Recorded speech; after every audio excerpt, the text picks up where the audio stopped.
Some homes don't age. They fade. The wallpaper fades. The curtains fade. But worst of all, the person living inside fades too. When I first opened the door to his apartment that day, I felt it immediately. That quiet heaviness you only notice in the homes of people who have been alone for far too long. It wasn't the smell of old age or dust. It was something deeper. Something emotional. A silence that had no one left to argue with. This is a story about an elderly man who thought he no longer mattered. About a life slowly shrinking inside four tired walls. About a home that had forgotten warmth.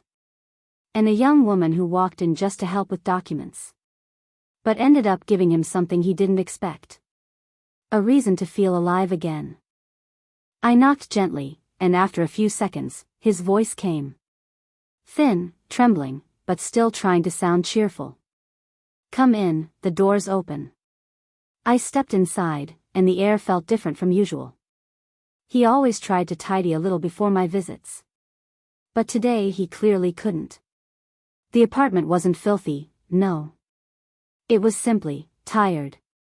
Exhausted, the way a person gets exhausted after carrying loneliness for too long. He sat by the window in his worn-out sweater.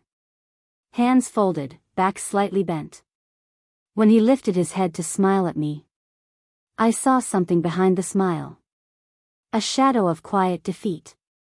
Ah, my helper has arrived, he said. It was meant as a joke, but there was sadness in it. As I walked toward the table, I noticed everything more clearly. The stove covered in old, stubborn grease. Pans blackened with years of burnt meals. A yellow-stained bathtub that had given up resisting time. Rust creeping down the toilet like dried tears. Dust on the shelves he was no longer strong enough to reach. None of it was shocking or disgusting. No, it was heartbreaking. Because every stain, every mark said the same thing. He tried. He just couldn't anymore. He saw my eyes move around the room and quickly said, almost apologetically. I'm not as strong as I used to be, these things, they take energy I don't have. Not a complaint. Not a request. Just a quiet truth spoken by someone who stopped expecting help a long time ago. And in that moment, I knew. I couldn't leave things as they were. I sat down with him, handling papers, bills, documents. But my mind kept returning to the kitchen, the bathroom, the subtle signs of surrender. And I made a decision. One he didn't even need to know about. Next time I come, I'll fix this. Not for the apartment. For him. For the dignity he thought he had lost. For the warmth he deserved to feel again. For the simple joy of a clean, bright space to exist in. When I returned a few days later, I carried my usual folder of documents. And 2 extra things hidden in my bag. A gentle anti-grease gel. A safe, scent-free anti-limescale gel. No harsh chemicals. Nothing that would harm his breathing. Just effective tools he couldn't use himself anymore. He greeted me with the same warm, fragile smile as last time. Well, look who's here. My bright visitor. I laughed softly. If I don't come, who will keep you company? He chuckled, a real, happy sound. And my heart warmed. But behind that laughter was the same silent exhaustion.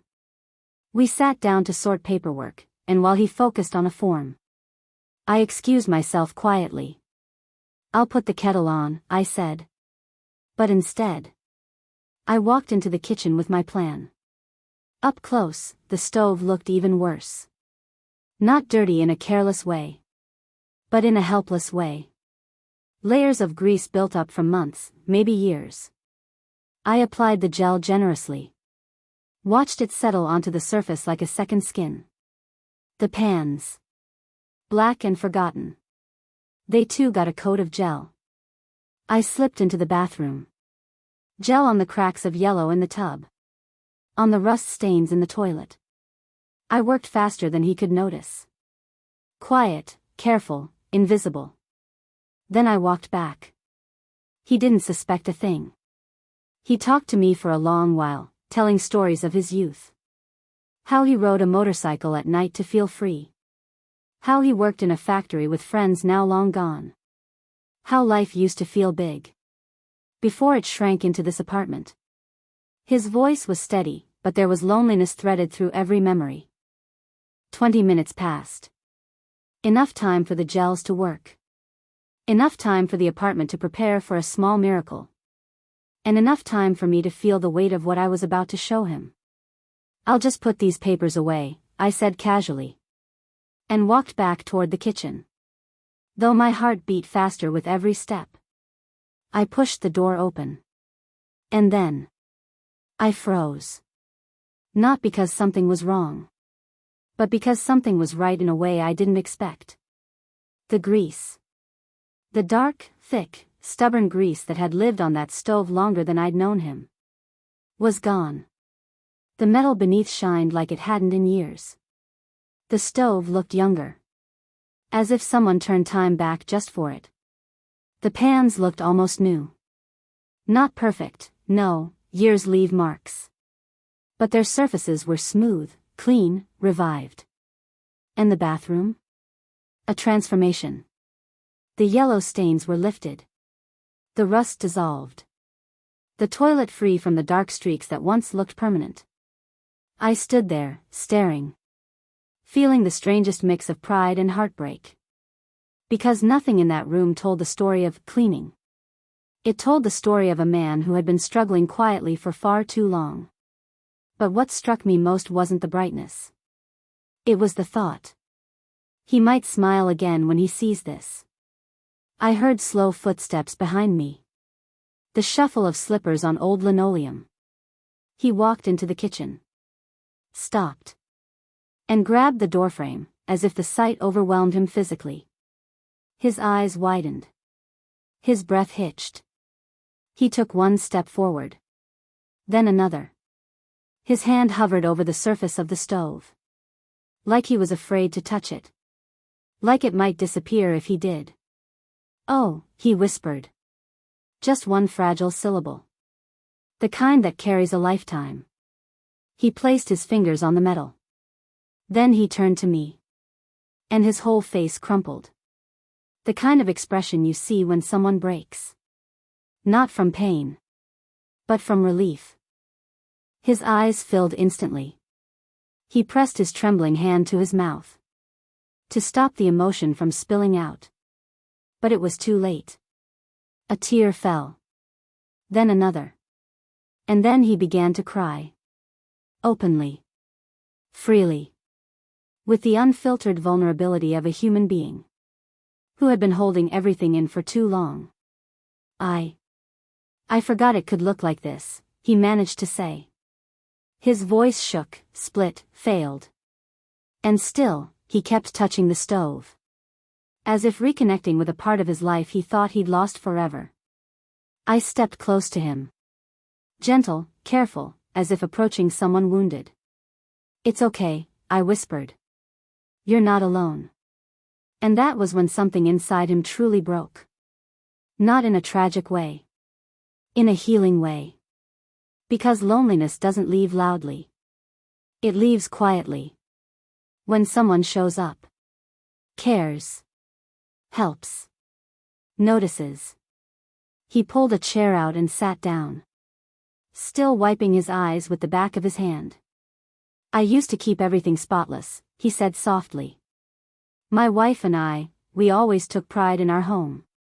He looked around the room as if searching for the memories in the walls. But after she passed. And after I started getting weak. I couldn't keep up. His voice cracked again. And no one ever helped me like this. No one noticed. I placed a hand on his shoulder. Someone notices now. We sat together in the bright, newly cleaned kitchen. The kettle boiled on the spotless stove.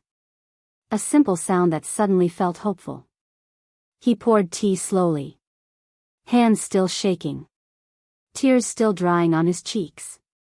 "This feels like a new home," he said, trying to smile through the emotion. "Like I can breathe again." I saw it. A light in his eyes that wasn't there before. Not just gratitude. Not just relief. But life. A spark just beginning to return. He talked for a long time. Longer than usual. As if the clean kitchen unblocked something inside him. He told me stories he'd never told before. About his first job. About the first time he fell in love. About the day he married his wife in a tiny ceremony they could barely afford.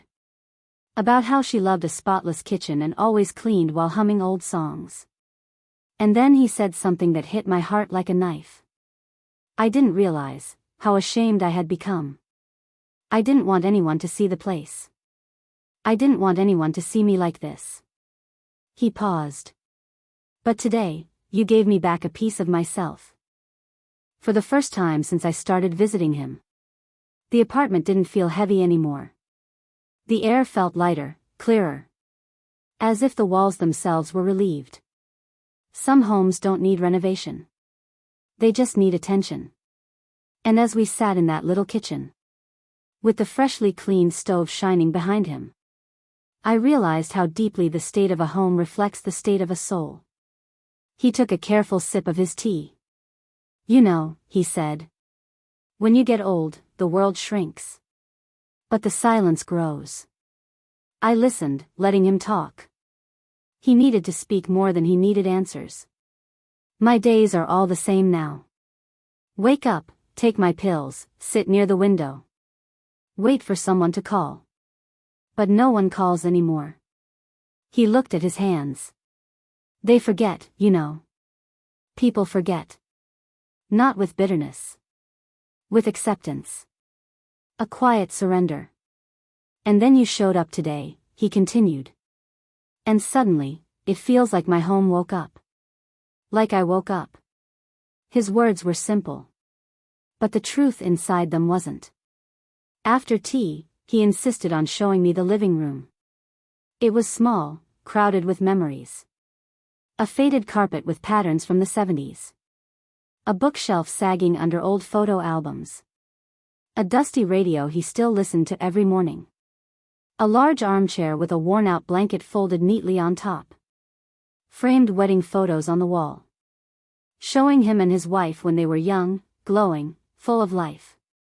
He stopped by the photo for a moment, touched the frame, and said, "She kept this place perfect. Not fancy, not expensive. Just warm. She had a way of making everything shine." He smiled, not sadly, but softly. "And now you've done the same. For the first time since she left. I feel like this home is alive again." There was something different about him now. He moved slower physically, yes. But emotionally, he was lighter. At one point, he tried to stand up and show me something on the shelf. But his knees wobbled. I quickly reached out. He laughed, embarrassed. "I keep thinking I'm still 30. Your heart is," I said. And he smiled again. A smile full of youth he couldn't hide. He showed me an old medal from his factory days. A watch his wife gave him on their anniversary. A postcard from his son, sent years ago but still displayed proudly. A tiny wooden carving he made with his own hands long ago. He talked more in that hour than he had in all our previous visits combined. Because when someone feels seen, their voice returns too. At one point, we returned to the kitchen to refill our tea. He ran his fingers across the counter again. As if making sure the cleanliness was real and not imagined. Then he said something that hit me harder than anything else that day. I stopped hoping that someone would care like this. I thought I had reached the part of my life where I was just waiting to be forgotten. He looked at me, eyes soft, grateful, raw. But today, you reminded me that I still matter. My throat tightened. I wanted to say something comforting. But nothing felt good enough. So I just quietly replied. You do matter. More than you know. He looked away for a moment. Wiping the corner of his eye. but smiling. We walked through the hallway together. The light felt different now, warmer. As if the brightness of the kitchen spilled into the rest of the home. He pointed at small things. This curtain, she sewed it herself. This chair, we bought it the year our son was born. This radio, she used to dance to it while cleaning. Every detail carried a memory of someone he loved. And someone he missed. I realized then. I hadn't just cleaned a kitchen. I had cleaned a part of his heart. Loneliness layers itself the way grease does. Slowly, quietly, until the person beneath feels unrecognizable. But when you lift that layer, light gets back in. As I was putting my things away, preparing to leave, he hesitated. Then said something he'd never said to me before. Would you stay for dinner sometime? When I get this place in order? My heart warmed. Because for someone who had closed his world so tightly, an invitation, even a hesitant, symbolic one, was enormous. I would love that, I said.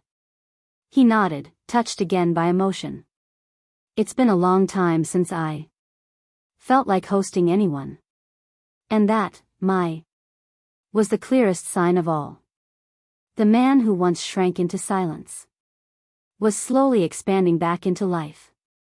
When I left his apartment that day, I expected him to simply rest. Maybe drink more tea, maybe sit by the window like always. But what happened instead was something I didn't learn until the next visit. Because that evening, in that freshly cleaned kitchen, he didn't sit quietly the way he usually did. He moved.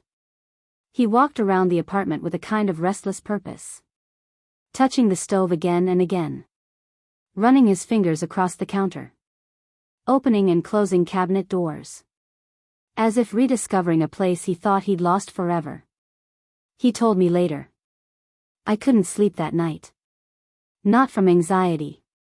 From excitement. Excitement. A feeling he said he hadn't experienced in years. He said that after I left, he sat down at the table and stared at the stove for almost half an hour. Not because he couldn't believe it was clean, but because he suddenly remembered what it felt like to live in a home he was proud of. And that memory shook him. So he did something unexpected. He went to the closet, pulled out an old rag, and started wiping the kitchen table. Slowly, awkwardly. With hands that weren't as strong as they used to be. Then he dusted a shelf. Then he folded the blanket in the living room more neatly. Small things. Tiny actions. But for him, they were massive. Because for the first time in years, he wanted to take care of his home again.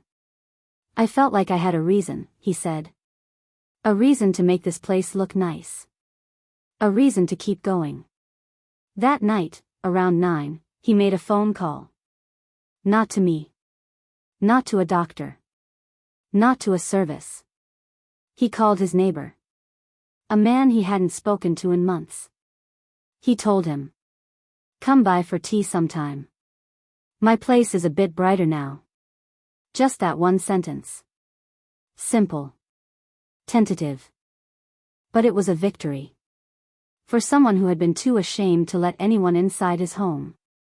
Inviting a neighbor was not a small gesture. It was a declaration. I am part of the world again. He woke up earlier than usual. Before dawn, even. He said he wanted to see the apartment in morning light. He stood in the kitchen doorway, watching the soft sunrise glow reflect off the clean surfaces. And for the first time in a long time, he smiled before breakfast. Before tea. Before pills. I felt young, he admitted to me later. Not physically. But in that deep, internal way. Where hope makes you feel lighter than your years. When I arrived for my next visit, he greeted me with an energy I hadn't seen in months. Come, he insisted. You have to see what I did. I followed him inside. And he proudly showed me the tiny changes. The blanket on the armchair folded neatly. A clean section of the bookshelf. Dust wiped from the radio. A small stack of letters tied with a ribbon, organized by date. They were not big tasks. But to him, they were mountains climbed. He looked at me and said, "You know, for a long time I didn't believe kindness like yours still existed." I shook my head gently. "It exists everywhere. People just don't show it enough." "No," he said softly. "You showed it when it mattered." His voice became quiet, reflective. "You didn't just clean my kitchen. You cleaned something inside me." He sat down, pulled his chair closer, and looked at me with eyes full of something unspoken. "I need to tell you something," he said. His hands trembled slightly. Not from age this time, but from weight. I was beginning to feel like my life had already ended. That I was just waiting. Waiting for days to pass. Waiting for the world to move on without me. He paused. "But the moment I saw what you did, I realized I wasn't done yet." A long silence followed. Not empty. Full. Sacred. Then he said, "You reminded me that I'm still worth caring for." His voice cracked. Tears gathered again. But these were different from the shocked tears he cried earlier. These were softer. Healing. Grateful. I realized something then, standing in that small kitchen. I hadn't simply cleaned a stove. Or a bathtub. Or a toilet. I had cleaned the heaviness in his heart. The fog in his mind. The loneliness in his days. The dust covering his memories. The silence that had become his only companion. Sometimes cleaning isn't about dirt. It's about restoring dignity. Giving someone back the simple, quiet pride of their own space. Helping them remember. This is my home. I belong here. Before I left, he touched the counter gently and said, "I promise. I'll try. I'll keep this place the way it deserves. You gave me the beginning. Now I'll keep going." It wasn't about the apartment anymore. It was about him reclaiming his life. Piece by piece. And he meant every word. When I arrived for my next scheduled visit, I expected the same quiet man. Grateful, gentle, shy. But instead, I saw someone reborn. He opened the door before I even knocked. Standing straighter, smiling wider. Eyes brighter than I'd ever seen. Come in," he said with a lightness in his voice that belonged to someone half his age. And when I stepped inside, my heart nearly melted. He had kept his promise. The kitchen was still spotless. The table neatly wiped. The counter empty of clutter. His slippers placed evenly. The rug straightened. The pillow on his armchair fluffed up. It wasn't perfect. But it was cared for. Loved. Lived in. And he looked proud of it. He motioned for me to sit at the table. I noticed something in the center. A small plate. With a single homemade cookie. Wrapped in a napkin. "I baked it," he said proudly. "It's been years. But I wanted to offer you something. For what you did. For how you changed things." My chest tightened. He had used his energy, the energy he barely had, to create something for me. Not because he felt obligated, but because he wanted to. Kindness had rekindled his ability to give. We drank tea again. But this time, he talked differently. Not about the past. Not about old memories, old regrets, old days. He talked about the future. "I want to call my son," he said. "It's been months. Maybe he'll visit." He paused, gathering courage. "And I want to get a haircut. I used to take care of myself more. Maybe I should feel decent again." Another pause. "And perhaps I'll go outside tomorrow. Walk to the courtyard. Talk to the neighbor. I haven't stepped outside just to enjoy the day in a long time. He spoke as if possibilities were returning. As if the world was opening its door just a little wider. And to think. All of this began. Because a stove began to shine again. At one point, he grew quiet.